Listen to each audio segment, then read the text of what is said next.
SSC result 2025 প্রসঙ্গে কথা বলছি। তোমাদের রেজাল্ট কবে প্রকাশিত হবে এবং রেজাল্ট কতদূর প্রস্তুতি এবং কত তারিখে প্রকাশ হতে পারে সেই বিষয়ে কথা বলবো। তো মূল টপিকে চলে যাওয়ার আগে একটি রিকোয়েস্ট থাকবে, যারা এখনো নতুন অবশ্যই চ্যানেলটি সাবস্ক্রাইব করে পাশে থাকা বেল আইকনটি বাজিয়ে দাও। যারা ফেসবুক পেজ থেকে দেখতেছো অবশ্যই ফলো দিয়ে লাইক দিবা, কারণ একটি লাইক আমাকে নতুন আপডেট দিতে উৎসাহিত করে। তো শুরু করা যাক। দেখো, এসএসসি এমন একটা প্রক্রিয়া যেটা কিন্তু ভার্সিটি ভর্তি পরীক্ষার প্রথম শর্ত। এখানে শিক্ষক মন্ডলী এবং বোর্ড কর্তৃপক্ষ তাদের কিছু নোটিশ আমরা পেয়েছি। তারা বলেছে যে আমাদের রেজাল্ট প্রায় প্রস্তুত। এখন 100% কিন্তু প্রস্তুত হতে পারেনি। এখন সিকিউ যে অংশটা অর্থাৎ লিখিত যে অংশটা শিক্ষকেরা বলেছে আমরা প্রধান পরীক্ষকের হাতে জমা দিয়েছি এবং প্রধান পরীক্ষক আবার বোর্ড কর্তৃপক্ষকে জমা দিয়েছে অলরেডি। এখন এই বোর্ড কর্তৃপক্ষ কি করবে, তাদের যে কর্মকর্তা আছে তাদেরকে নিয়ে এমসিকিউ এবং সিকিউ যে অংশটা এই দুইটা অ্যাড করবে। অ্যাড করার পরে তোমার যে রেজাল্টটা বর্তমান সময়ে কিন্তু এখনো কিন্তু অ্যাড করা হয় নাই, হয়তোবা কয়েকদিনের মধ্যে অ্যাড করবে। অ্যাড করার পরে তোমার যে ছবিটা আছে বা তোমার যে serial number, roll number, registration number, একটা আইডি খোলা আছে, কিন্তু অনলাইনে একটা আইডি আছে, সেই আইডিতে কিন্তু সাবজেক্ট গুলা সাবমিট করবে। সাবমিট করার পরে দেখবে যে কে কত নাম্বার পেয়েছে, অর্থাৎ এমসিকিউ আর সিকিউ যোগ করে দেখবে যে কত নাম্বার পেয়েছে, সেই অনুযায়ী কিন্তু তোমাকে ওখানে সাবমিট করা হবে বা মার্ক দেওয়া হবে।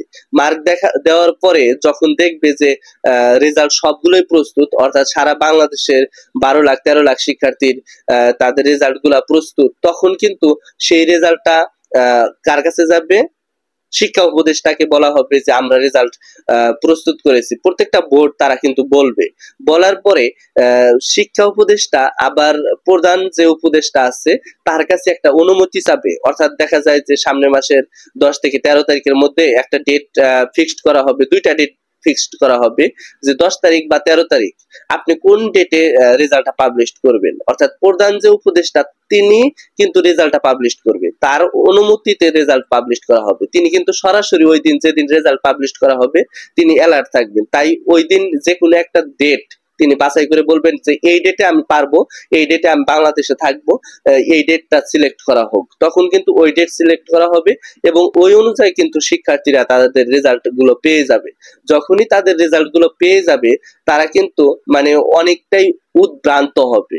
তো এই মুহূর্তে আজকের এই টপিকটা হচ্ছে যে তোমাদের রেজাল্টটা কত দূর। তোমরা বুঝতে পারছো যে তোমাদের রেজাল্টটা মোটামুটি প্রস্তুতির দিকে, যেহেতু সৃজনশীল যে অংশটা সেই অংশটা শিক্ষকেরা অলরেডি বোর্ড কর্তৃপক্ষকে দিয়েছে, তারা কিন্তু রেজাল্ট প্রস্তুত করতেছে। এখনো 100% প্রস্তুত হয় নাই, প্রস্তুত হলে অবশ্যই আপডেট জানিয়ে দেব।